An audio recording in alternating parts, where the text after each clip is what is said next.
Balikon ko maradyaw na rag sa tanan.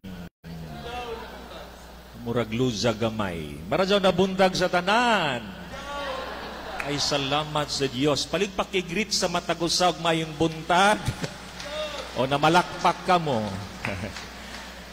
Sige, palakpakan sa nato ang Ginoo, daygo nato ang Diyos.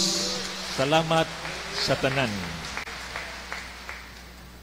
Niini nga Domingo, gihisgutan ang mahitungod sa misyon sa 12 ka mga tinunan.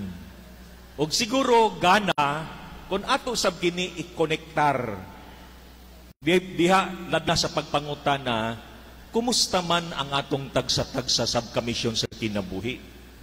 Mga doon ako'y naisip nga opat nga mahinungdanon natong hisgutan. Una, ang gitawag pagtawag, summoned by God. Nga kitang tanan puros gitawag. O hinumdumi that following God is a call to all. Nga ang pagsunod sa atong Ginoo tawag natong tanan. Maminyo man, dili man minyo, mapari, mamadre, o kung sa estado sa kinabuhi, kitang tanan, kanunay gitawag sa pagsunod kaniya. Ug kanindot, nga bisan unsang estado sa kinabuhi nato nga tawag sa Dios, let us embrace and value this call of God in our life. Di pagkatagaan ba natog dili? Pananglit ka na akong pari. Dili masayon ang kinabuhing pari. Gani may mga panahon, may mga higayon, bago pa kami nagselebrar sa 29 years among pagkapari with Father Cacards, Father Dodoy Duarte, and Father Mario Espanyo. Sa 29 years, dili masayon.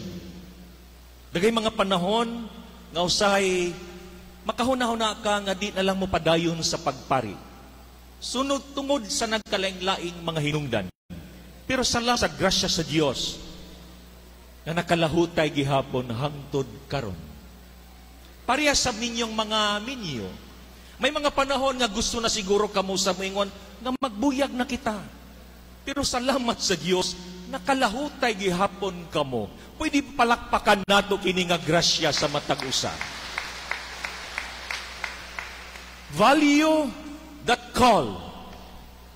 Og ang pinakanindot ni ini, kay ang tawag sa Diyos na kay ang pagsaksi sa gugma sa Diyos.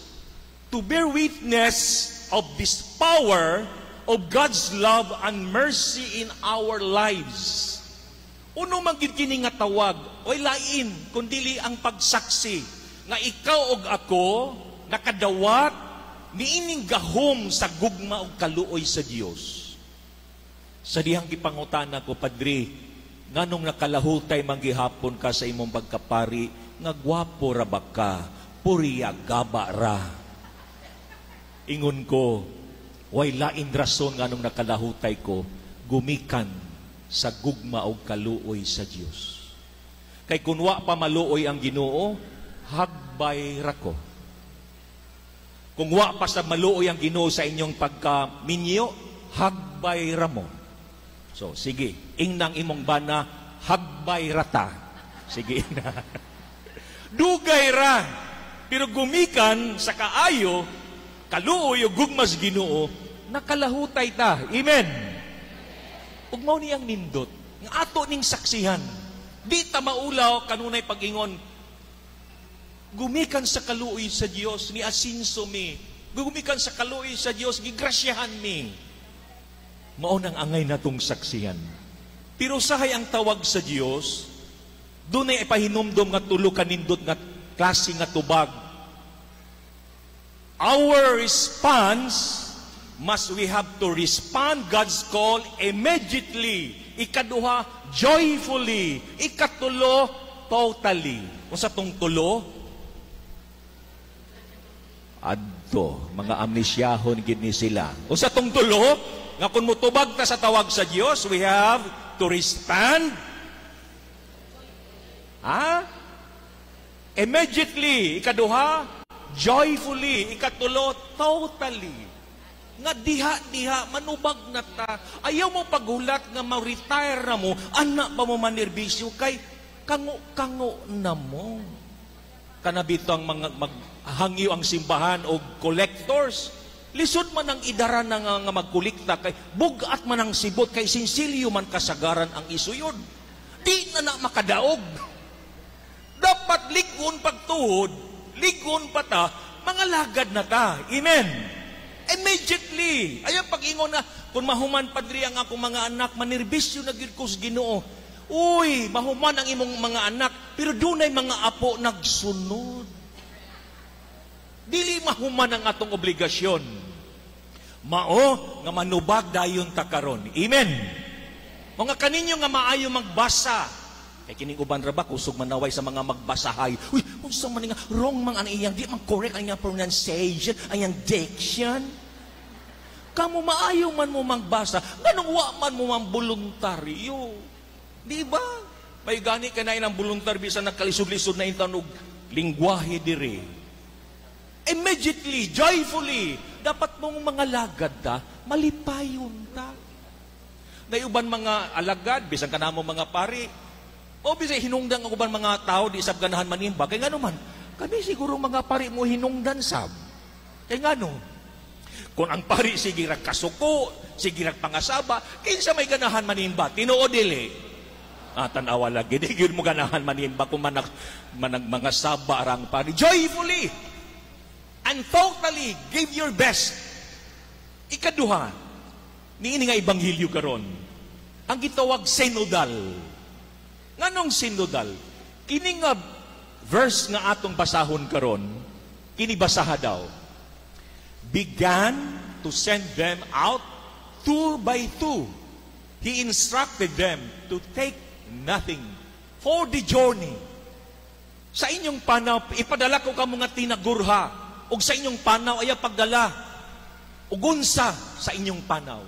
This is synodality, nga giingon ni Pope Francis.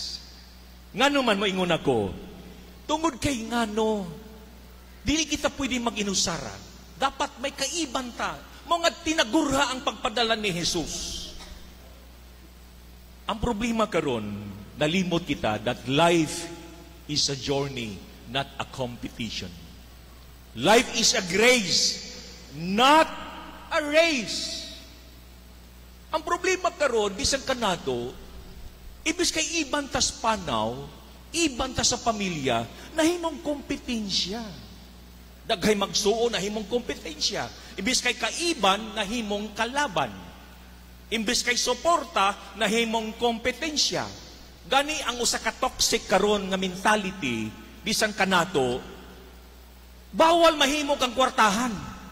Kay masuko ang imong silingan. Kung gusto nimo madato, magsabi sa ka sa imong silingan, ha, madato ra ba ko silom? Nini nagka-toxic. Kung magpagwapa ka, daghay manghilabot. Uy, nausa naman ni, basi kabit na siguro ni. Bawal. Kay nga human, nahimong kompetensyang kinabuhi. Mga daghay na guba nga relasyon tungod kay nahimong kompetensya. Mga anguban mga tao, ibang tao, dili ganahan nga ikaw mo asenso. Kay ano, dunay mga tao nga mga siloso. Tinoo dili. Siloso sila. Di sila malipay sa success o paglambo sa uban.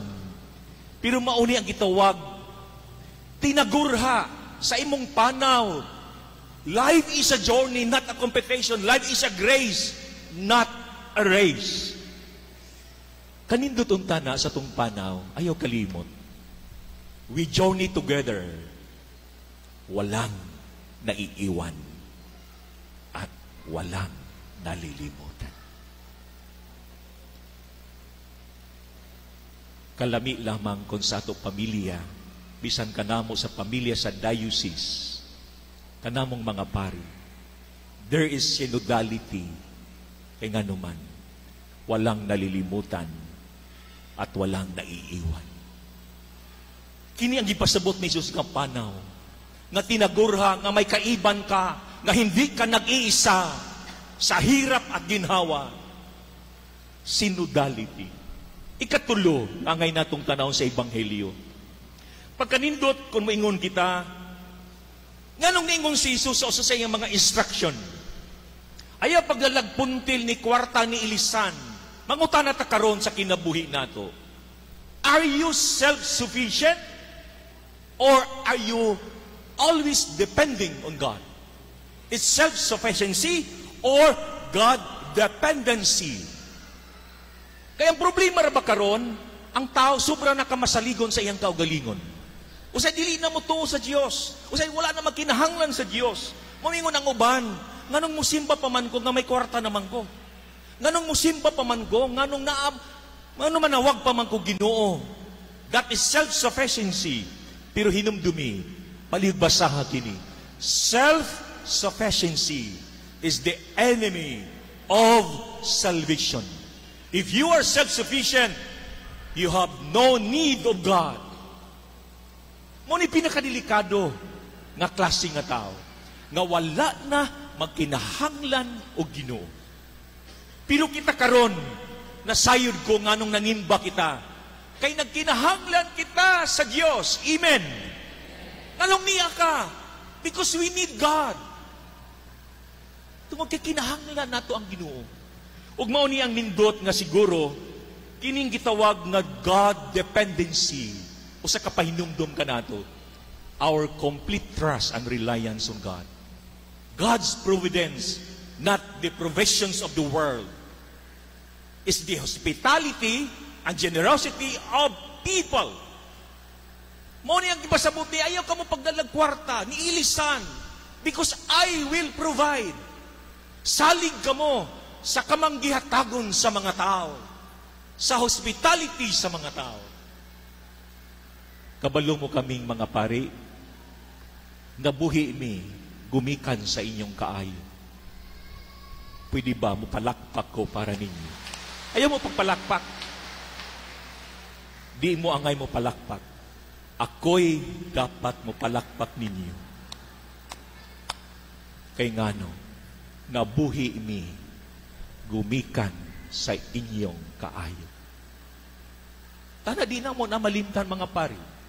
Daghay mi mga kaila, pamilya, bisan dili kaila, that they are very generous. Salamat ninyo. Kay kini ang gisaad o gipasalig sa Ginoo. O kanindot untana, bisan panahon sa kalisod, ayaw kalimot kini mga linya, palihog, pakibasa ni. Daghay pamaagi ang Ginoo sa atong mga suliran o mga panginahanglan. Dili man nato masabtan, apan salig lang. Kay dili kita niya biyaan o pasagdan. Kini ang rason nganong ingon siya, ayaw pagdalag kwarta, ni sapatos, ni ilisan. Nay mga panahon nga lisod kita, pero hinaot ang Diyos nga atong gisaligan, dili kita niya biyaan o pasagdan. Pwede ba palakpakan o pasalamatan nato ang Diyos niini? Ang mga tao nga mitabang ka nato, di nato kabayran ang utang kabubuton. Pero ang pasalamat, pwede nato mahatag nila. Katapusan sa Ebanghelyo, sent forth by God. Gipadala kita. Ug niini nga pagpadara, we are called and sent forth that experiences unsa mga kasinatian, that encountering Jesus nga nagdala sa kaayuhan, healing, and transformation.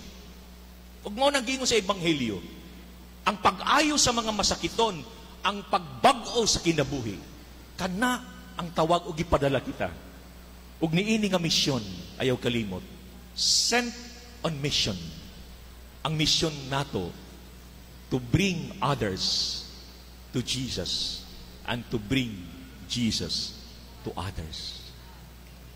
Basi na apay wala nimo madala sa simbahan.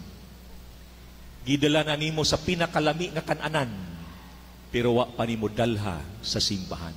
Please, kinsa kaha diha sa atong pamilya nga wala na nimo madala sa simbahan. Bring others to Jesus. Ug akong hangyo o pag-ampo natong tanan nga humaning misa dadunta sa Jesus ngadto nila. Bring Jesus to others. Ug moingon ako sa katapusan, padayon sa atong misyon bisan dili sa yon kay ang Ginoo mao ang atong paglaom ug kaligon. Amen. Padayag ang atong pagtuo sa pagingon.